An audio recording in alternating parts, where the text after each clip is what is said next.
Hello CUET UG aspirants. हमने current affairs का जो सीरीज स्टार्ट किया था उसको कंटिन्यू करते हैं। हमने लगभग नवंबर से पहले तक का करंट अफेयर्स कर लिया था। इस वीडियो में हम लोग नवंबर का वीडियो देखेंगे। नवंबर में 2 वीडियोज आएंगे जो कि जो पहला पार्ट है। ठीक है। करंट अफेयर्स का वेटेज सीयूईटी का जो जीएटी पेपर है उसमें बहुत ज्यादा है, तो you can not ignore this. अब सबसे बड़ा जो कंफ्यूजन होती है बच्चों के बीच में ये होती है कि करंट अफेयर्स को पढ़े कैसे। ध्यान से सुनना, किसी भी चीज को पढ़ने का तरीका होता है उसके प्रीवियस ट्रेंड। जीएटी का जो प्रीवियस ईयर क्वेश्चंस है उसमें जो करंट अफेयर्स पूछे जा रहे हैं वो वन लाइनर पूछे जा रहे हैं। तो हम लोग हर एक वीडियो में ये कोशिश कर रहे हैं कि वन लाइनर करंट अफेयर्स को पढ़ें और उस करंट जो अफेयर्स में मान लेते हैं कोई एक टॉपिक पढ़ रहे हैं, उस एक टॉपिक का कोई ऐसा इंपॉर्टेंट पहलू जिससे क्वेश्चन बन सकता है, हम लोग वहां पे उसको देख रहे हैं। ठीक है। तो those who don't know about me, ये स्क्रीन पर अबाउट मी लिखा हुआ, आपको क्या करना है, स्क्रीन पॉज करना है फिर रीड करना है। चलिए स्टार्ट करते हैं। पहला न्यूज है नेशनल कैंसर अवेयरनेस डे। अब देखो सीयूईटी के जीएटी का जो पेपर है ना उसमें डेज भी पूछा जा रहा है कि ये डे कब मनाया जाता है। तो हम लोग वैसे ही हर एक मंथ का पहले डे देखते हैं और फिर इंपॉर्टेंट न्यूज देखते हैं। बस जो मैं करा रहा हूं उतना करते जाओ, that is more than sufficient. उतना नहीं कर पाओगे। ठीक है। वन लाइनर करंट अफेयर्स पढ़ना है बिकॉज वन लाइनर क्वेश्चन पूछे जा रहा है। नेशनल कैंसर अवेयरनेस डे कब मनाया जा रहा है? 7 नवंबर।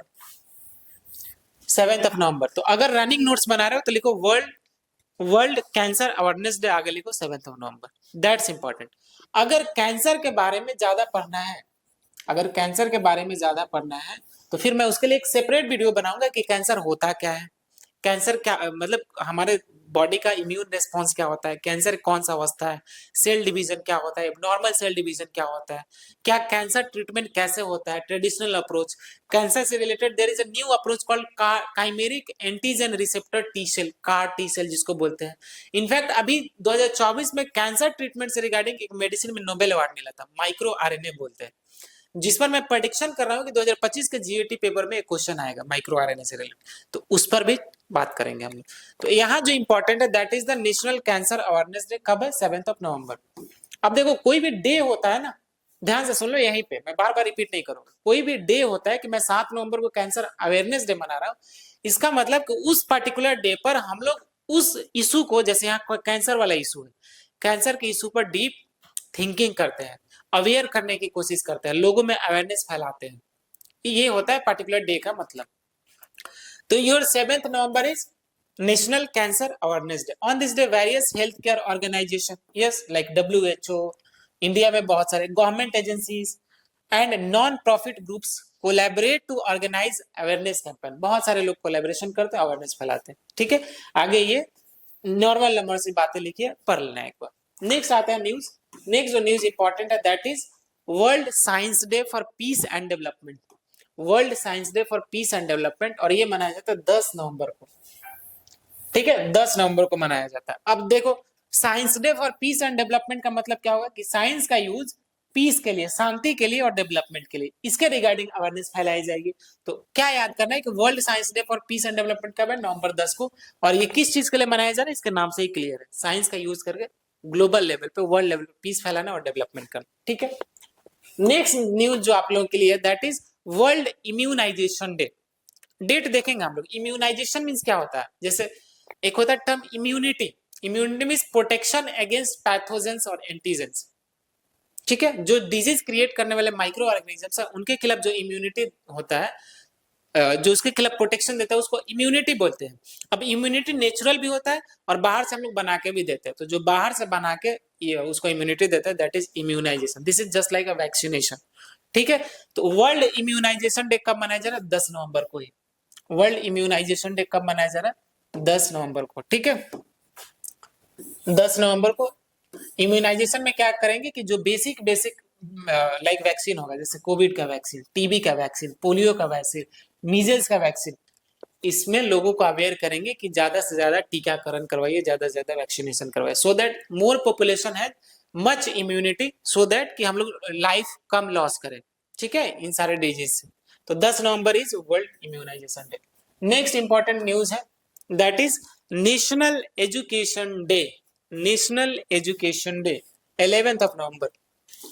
11 नवंबर। अब नेशनल एजुकेशन डे मनाते क्यों है? जो हमारे फर्स्ट, जस्ट अ सेकंड, जो हमारे फर्स्ट एजुकेशन मिनिस्टर थे अबुल कलाम आजाद, उनके बर्थ एनिवर्सरी पर हम लोग बनाते हैं वर्ल्ड नेशनल एजुकेशन डे 11 नवंबर। क्यों मनाते हैं? अबुल कलाम आजाद, मौलाना अबुल कलाम आजाद के बर्थ एनिवर्सरी पे he was the first education minister of independent India. ठीक है, चलो नेक्स्ट न्यूज इज ट्रंप साहब फिर से यूएस के प्रेसिडेंट चुन लिए गए। ट्रंप इज द अगेन, ध्यान से सुनना, 2020 से पहले ट्रंप वाज द प्रेसिडेंट। जब चुनाव हुआ था 2020 में तो हार गए थे ट्रंप साहब, जो ही बाइडेन नए प्रेसिडेंट बने थे यूएस के। बट जैसे ही 4 साल पूरा हुआ 2024, यूएसए में जो प्रेसिडेंट का टेनियर होता है ना, दैट इज ओनली 4 इयर्स, और एक प्रेसिडेंट मैक्स टू मैक्स 2 बार ही रह सकता है। तो फिर से जो इलेक्शन हुआ 2024 में, इसमें ट्रंप साहब वापस आ गए। ही इज, उनके पार्टी का क्या नाम है? रिपब्लिकन। ठीक है, और जो जोई बाइडेन और अपोजिशन का पार्टी था उसका नाम है डेमोक्रेटिक। ठीक है, डेमोक्रेट्स। ठीक है, ये सेकेंड बार बने हैं वहां के प्रेसिडेंट, और ये मैक्स टू मैक्स वहां के प्रेसिडेंट मैक्स टू मैक्स 2 ही बार आते हैं, फिर इनका भी टेन्योर खत्म हो जाएगा। ठीक है, तो क्वेश्चन कैसे पूछा जा सकता है कि who is the current president of the America, चाहे यूएस। चलो मैक्स टू मैक्स याद रखना है, तो पार्टी का नाम, रिपब्लिकन पार्टी का नाम है डोनाल्ड ट्रंप का, और डेमोक्रेट्स नाम है, डेमोक्रेटिक पार्टी का नाम, डेमोक्रेटिक नाम है जो जोई बाइडेन अपोजिशन में थे। चलो, वर्ल्ड मोस्ट पावरफुल पासपोर्ट, देखो ध्यान से सुनना, 2024 एक हर एक साल इंडेक्स निकलता है। इंडेक्स क्या है? एक लिस्ट निकलता है देशों का, उस इंडेक्स का नाम है हेनली पासपोर्ट इंडेक्स। नाम से ही क्लियर है कि पासपोर्ट किस कंट्री का सबसे ज्यादा स्ट्रांग है, उसके बेसिस पे रैंकिंग निकलता है। तो जो 2024 का निकला था कि वर्ल्ड मोस्ट पावरफुल पासपोर्ट, ये गया था सिंगापुर को। सबसे ज्यादा पावरफुल पासपोर्ट किसका? सिंगापुर का। अब सोचो कि पासपोर्ट एक डॉक्यूमेंट है, ये पावरफुल कैसे हो सकता है? ध्यान से सुनना, जो Singapore world most powerful passport country है, ये इसका 195 कंट्रीज में वीजा फ्री ट्रेवल है। मतलब अगर मुझे सिंगापुर में जाना है, 195 देशों के साथ वीजा फ्री है। अमेरिका में जाना है तो मुझे वीजा लगाना पड़ेगा, फिर अप्रूवल होगा, इंटरव्यू होता है। बट सिंगापुर जाना बहुत आसान है। तो ये कुछ कुछ पैरामीटर के बेसिस पे ये लोग रैंकिंग करते हैं। ध्यान से सुनना, क्या क्या पैरामीटर्स है। Let me give you parameter, मैंने मेंशन किया था, just a second. World most powerful diplomatic relationship between हाउ पास, हाँ दिस इज द, देखो ध्यान से सुनना,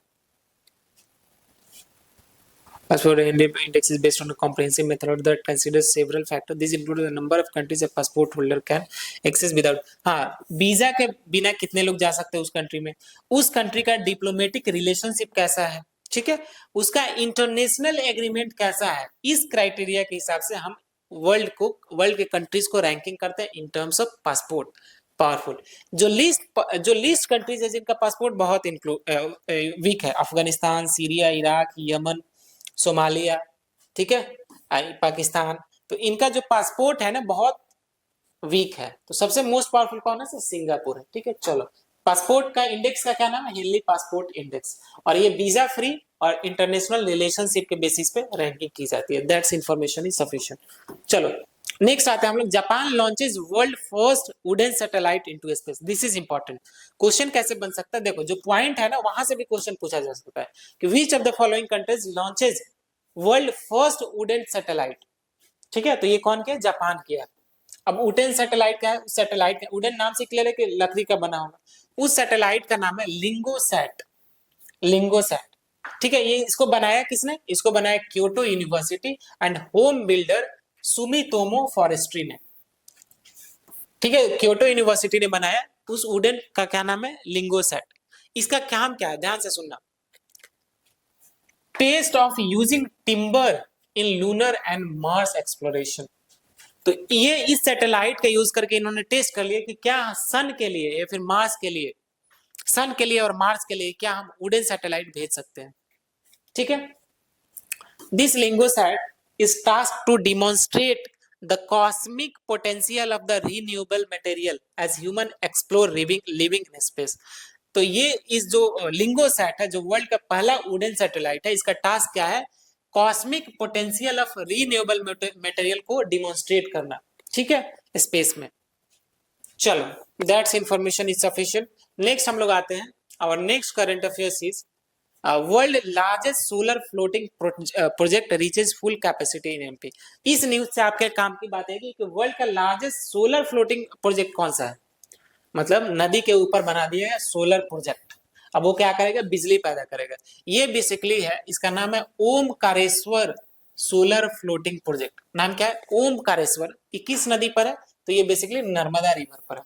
तो इतना ही याद रखो कि वर्ल्ड का सबसे largest solar floating power project कौन सा है, this is Omkareshwar solar floating project. किस नदी पर है, नर्मदा, और ये किस स्टेट में, मध्य प्रदेश में। ठीक है, इतना ही इंफॉर्मेशन याद रखना। रनिंग नोट्स बना रहे हो, साथ में बनाते जाओ। चलो नेक्स्ट इज हिमाचल प्रदेश दुर्गेश अरण्य जू सेट फॉर आईजीबीसी सर्टिफिकेट। ध्यान से सुनना, हिमाचल प्रदेश में एक जू है, हिमाचल प्रदेश में एक चिड़ियाघर है, उसका नाम क्या है, दुर्गेश अरण्य zoological park.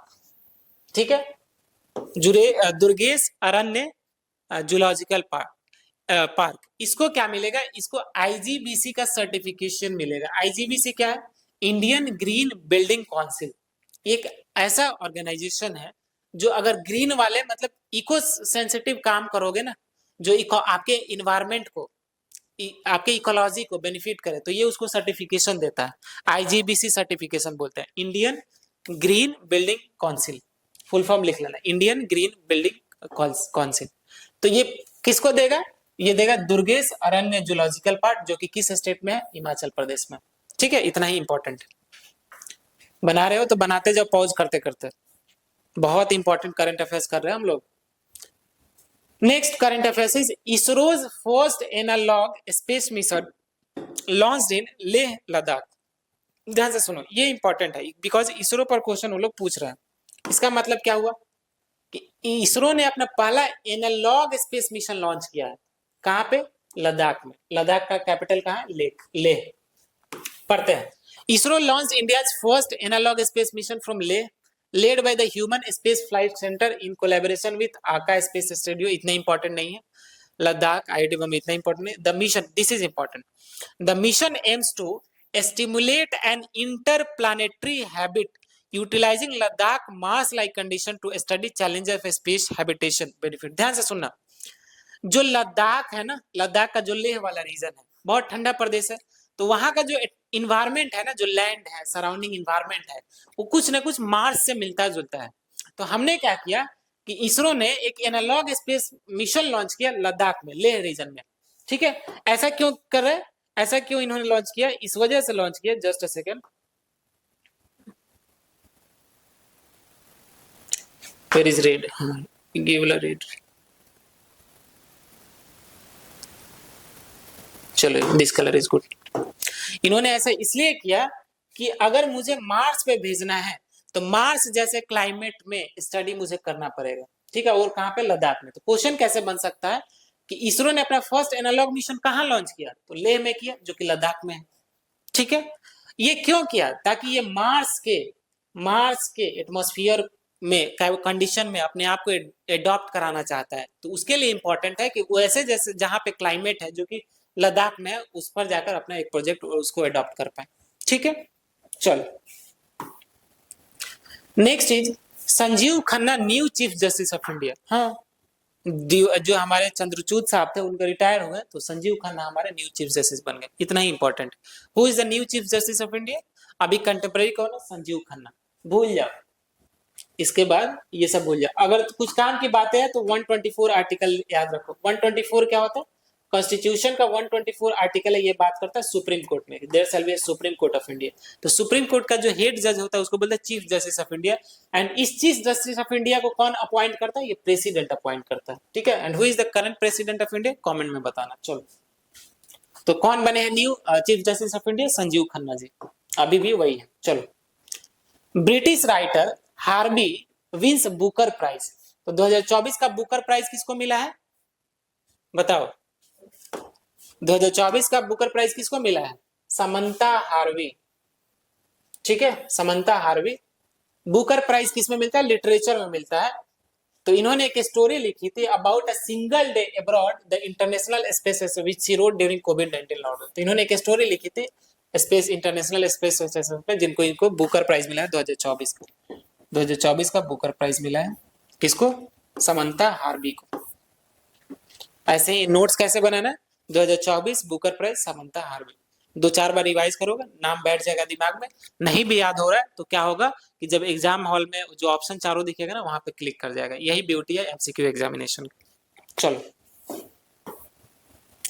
Next important is Arvinder Singh Sahni appointed IOC chairman. IOC क्या है? Indian oil corporation. Indian oil corporation के नए चेयरमैन कौन है? अरविंदर सिंह साहनी। तो ऐसे लिखो, IOC chairman Indian oil corporation के न्यू चेयरमैन कौन है? अरविंदर सिंह अरविंदर सिंह साहनी। ठीक है, चलो। Krisha Verma clinches gold medal at under 19 world boxing championship. ध्यान से सुनो, अंडर 19 वर्ल्ड बॉक्सिंग चैंपियनशिप हुआ जिसमें कृषा वर्मा को गोल्ड मेडल मिला। तो ऐसे लिखो, अंडर 19 वर्ल्ड बॉक्सिंग चैंपियनशिप, उसके आगे हाइफन देकर लिखना gold medal to Krisha Verma. ऐसे नोट्स बनाते हैं करंट अफेयर्स का, और यही रीड करना है। India wins 17 medals, 4 gold at under 19 world boxing championship. अब देखो, वर्ल्ड बैंकिंग चैंपियनशिप अभी हम लोग कर रहे थे जिसमें से कृषा वर्मा को गोल्ड मेडल मिला। तो इसी वर्ल्ड बॉक्सिंग चैंपियनशिप में इंडिया को टोटल 17 मेडल्स मिले, जिसमें से 4 गोल्ड मेडल है। तो बाकी कौन सा होगा? सिल्वर होगा, ब्रॉन्ज होगा। 19 टोटल मेडल्स मिले, सॉरी 17 टोटल मेडल मिले, जिसमें से 4 गोल्ड मेडल है। कहा किस खेल में? Under 19 world boxing championship. ठीक है, नेक्स्ट आते हैं हम लोग, Atanu Das wins bronze in Swiss open indoor archery. यहाँ पे इन होना चाहिए, ठीक है, इन कर लेना। तो स्विस ओपन इंडोर आर्चरी में अतानु दास को ब्रॉन्ज मिला है, ब्रॉन्ज मेडल मिला है। स्विस ओपन इंडोर आर्चरी में फिर से मैं रिपीट कर रहा हूं, अतानु दास को ब्रॉन्ज मेडल मिला है। ये मैं पीपीटी शेयर कर दूंगा ग्रुप में, टेलीग्राम ज्वाइन कर लेना, और उसके बाद ये वहां पे एक बार रीड कर लेना। ये सब जो इन्फॉर्मेशन है ना, यहाँ से क्वेश्चन नहीं बनेंगे, क्वेश्चन बनेगा वहां से, जो मैं रिपीट कर रहा हूँ क्वेश्चन वहीं से बनेगा। ठीक है, चलो। तो दैट्स इतना ही सफिशिएंट। ये इस 15 दिनों में जो नवंबर का पहला पार्ट है, इतना ही सफिशिएंट इन्फॉर्मेशन है। आपको क्या करना है, देखते साथ में करंट अफेयर्स देखना है, पॉज करना है, नोट्स बनाते जाना है। जहां जल्दी बना पाओ ठीक है, पॉज मत करो, बट जहां पे लगे कि नहीं फास्ट सर चले गए, तो वहां पे पॉज करो और नोट्स बनाओ, और 2-4 बार रिवाइज करो, कंप्लीट हो जाएगा। ठीक है, चलो।